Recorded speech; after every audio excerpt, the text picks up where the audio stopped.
Hello, I'm Mary Kaur, a professional illustrator and an indie dev, and I was given the honor of helping you today with designing a character for your game. I'll do my best to break down all the necessary basic knowledge you need to make your own character, while giving you a few leads from my personal experiences and some tips here and there to consider while designing. Hopefully, then animate your character. So, without further ado, let's start with the first step. Information and references. I assume that many game devs are either beginner artists or come from a programming background. So, an important step that is often missed is the importance of gathering information and visual reference to help you with designing your character.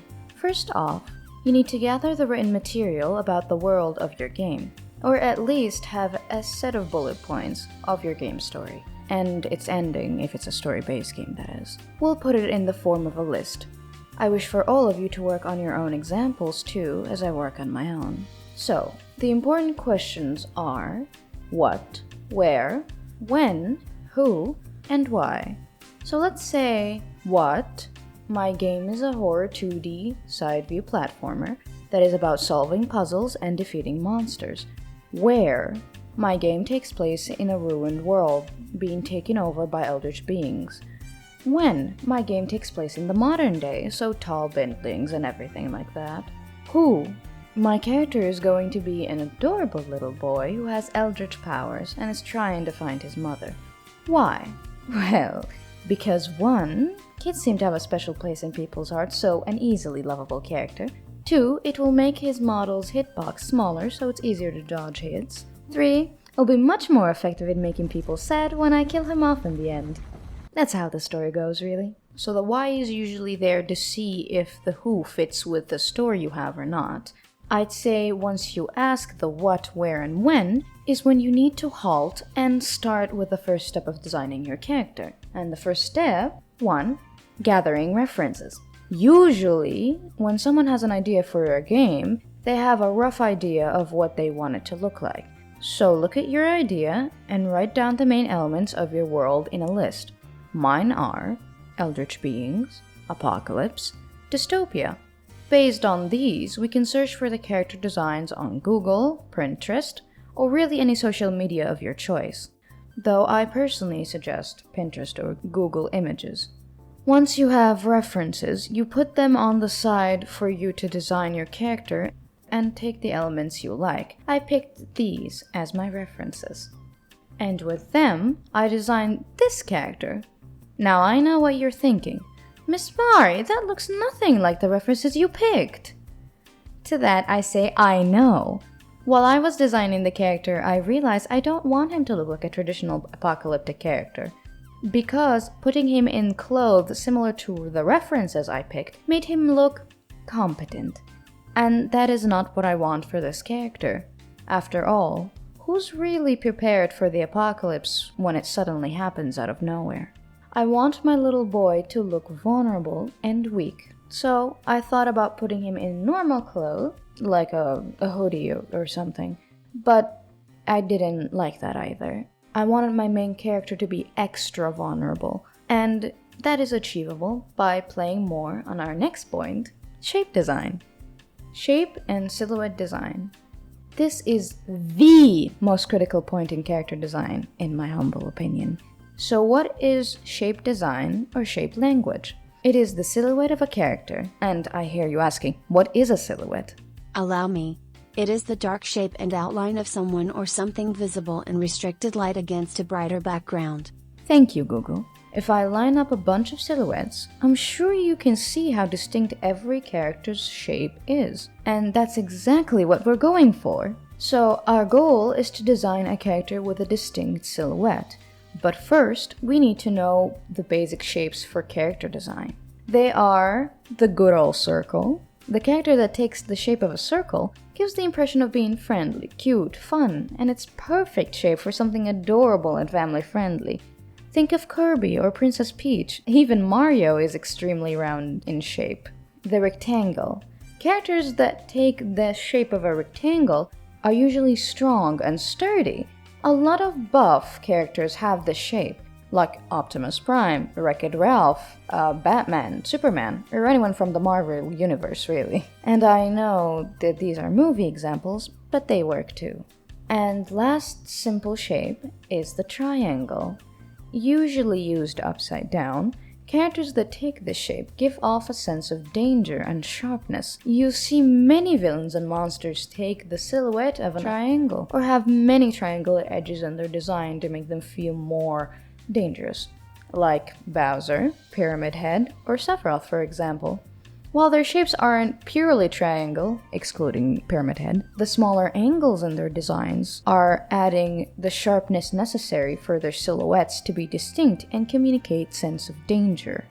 Now that my character is designed, I believe you can tell what kind of shape this boy has. Let's turn off the details and you can see that in the first iteration, his general shape is a slight triangle and a circle shape for the head. See how everything is super smooth and soft? Overall, he doesn't look threatening at all. Then in the second iteration, I added more triangles in his circular shaped head to eliminate the smoothness that gave him a cute look.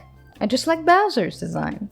Now the last part is what will make this boy specifically distinct, as he is the only one who will have this shadow-like silhouette. However, it will only exist when he attacks, so it's not always going to be around. But it's good to plan out all your character's shapes if they're going to have multiple forms in your game. The earlier you put it in mind, the better.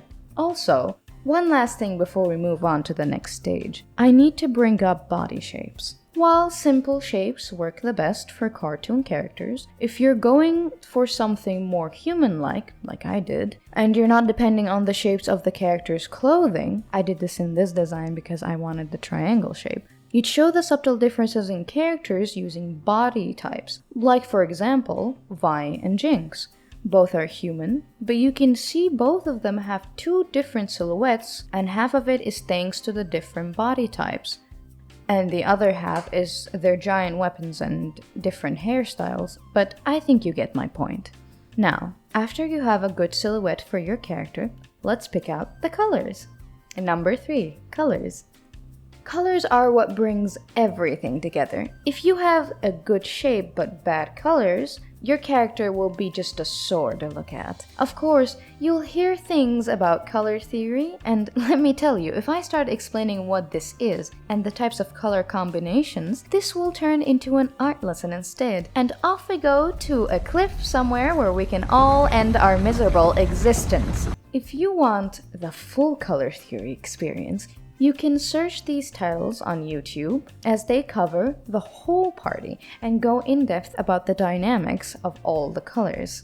And don't ask me about explaining the colors again, please. Now that we have that out of the way, there are 2 things you need to keep in mind when you pick the colors of your characters: brightness and saturation, and your character's prominent color. Let's explain the first point. A color saturation is how close the color is to gray or to being a full-on neon color. A color's brightness is how close it is to black or white. With that said, the color on your character should never have the same saturation and brightness. Full stop.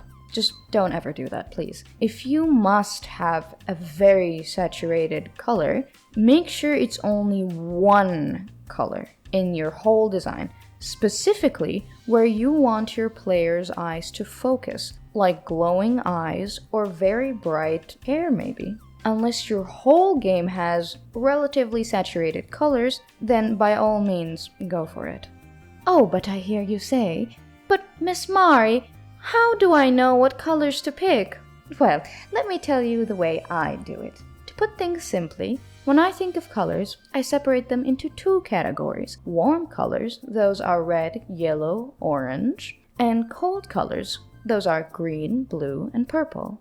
And usually you need at least one color from one set, which is usually the main color, and a couple or even more, if you feel like it, from the other category. Whether these categories are warm or cold, that's up to you. Warm colors are used to attract the eye of the player, For example, someone with reds and yellows is going to be way more eye-catching than a character with blues and greens. That, of course, doesn't mean that the characters with colder color palettes are bad. Characters are given cooler colors, for example, if they are sea or nature themed, or you want the character to feel more relaxed on the eye, and if they have a docile, calm, and naturalistic personality. Warm colors are used for characters that are more active, spunky, and even dangerous. They don't even need to be villains to have the warmer palette. You'll find villains and antagonists fall under the umbrella of using mostly warm colors, while the heroes lean more into a cooler palette. I did something similar in my design. If you pick the colors I have, they're mostly different shades of blue, minus the skin color since it's in an orange shade. Since I wanted the colors to reflect not only the friendliness and sweetness of the character, but also his mild and innocent personality. I believe it fitted him best. Now, as you can see, there is also the color magenta in his ulterior forms, which are the forms he'll take when the monster within him is helping him, is talking to him, or when the boy is using attacks. And you see the color magenta is a warm color that falls into the red variety, and red is the opposite of green and blue in the color wheel. A very easy but effective way to make something feel evil in contrast to your main character is to give them the opposite color palette. And congratulations, you've designed your main character for your platformer!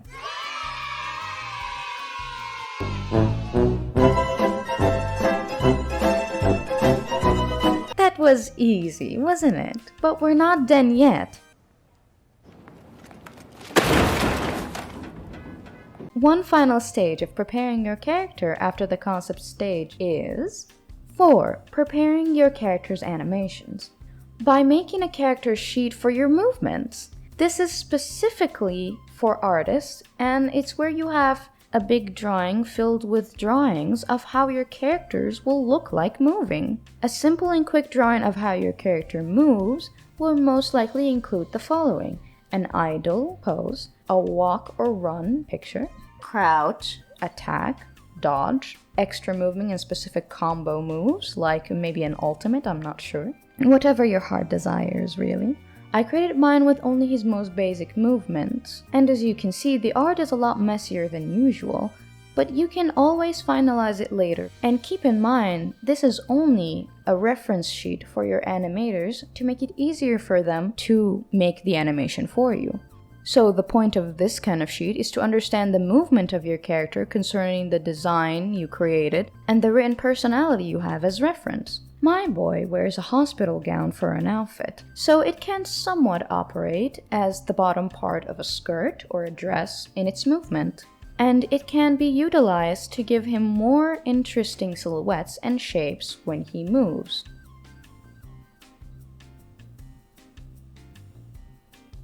What's wrong? Why do you look so down? But I'm not good at drawing. I can't draw a moveset like this.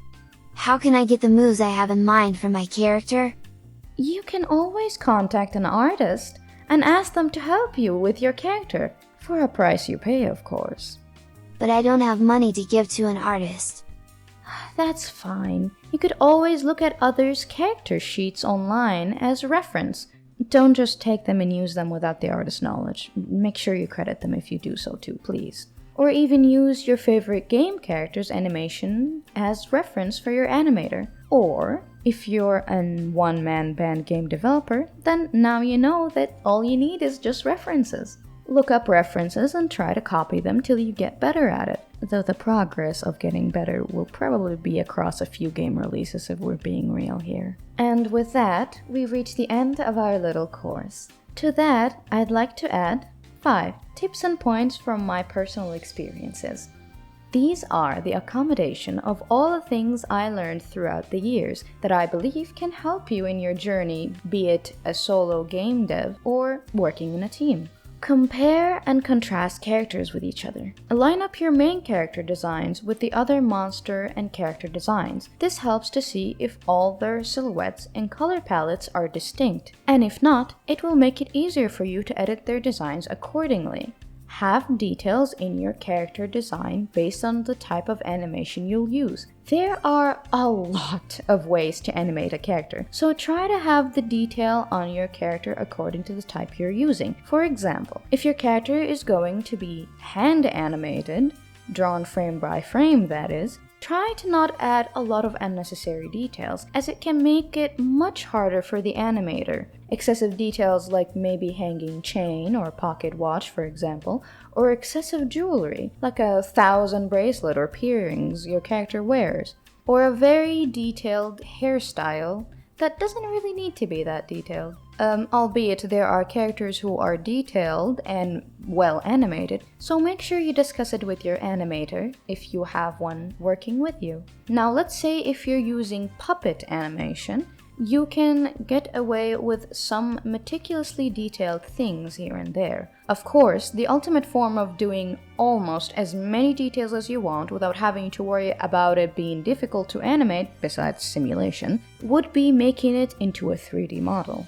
And that would require specific character sheets made specifically for your character, so it can be modeled. So make sure you look these up first. You'll find these sheets include the front, back, and side view of the character. You don't have to necessarily draw the back. The front and side view are the most important. And you also need to make sure that everything lines up with measurements. Hence why you find a lot of these sheets drawn with a lot of lines on them to make sure that everything is aligned as perfectly as possible.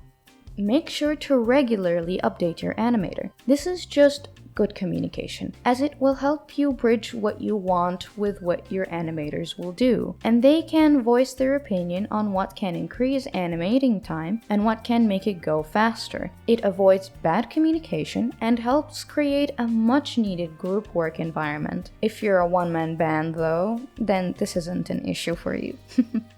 Don't be afraid to come back and tweak your designs. You see, concept art is the visualization stage, and sometimes while you're developing your ideas, you realize that there is something you forgot to add in your designs, or something that needs to be changed midway through development. While it's not good to change things throughout the game development constantly, if your game requires that you go back once or twice to change things about your designs or moves set, then by all means, don't be afraid to go back and fix it.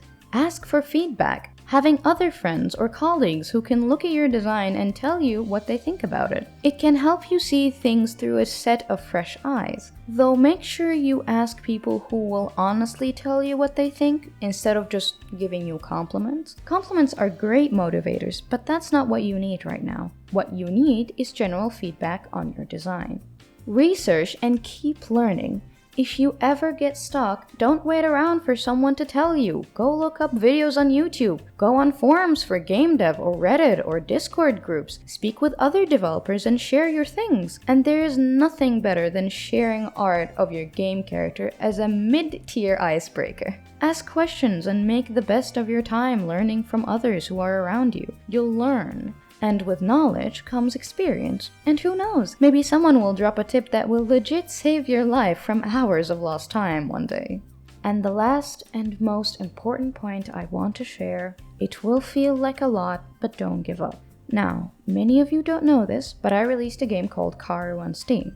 For those who played it, it's like a short, medium-sized game with 3 hours of gameplay. It took 3 years to develop. The times I felt like I was lost, confused, tired, and just wanting to give up were too many for me to count. If you are having a smooth development with no mistakes and all, then you're probably already dead and those angels are just showing you an image of what you want to see until the judgment day comes for us all. If I would describe game development in a line, it would be no pain, no gain. You'll feel the pain. All of the pain, from not knowing what direction to go at first, from bug fixing to losing files to redoing things, and that is all okay. It is part of the process. Do not grieve over lost time or the mistakes you did. But what you must never forget is that it's a craft of labor and love, even if it doesn't feel like it in many ways. But trust me, it will be all worth it in the end.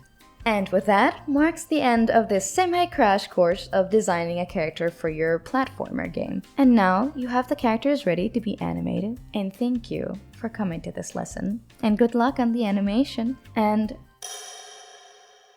have a good day.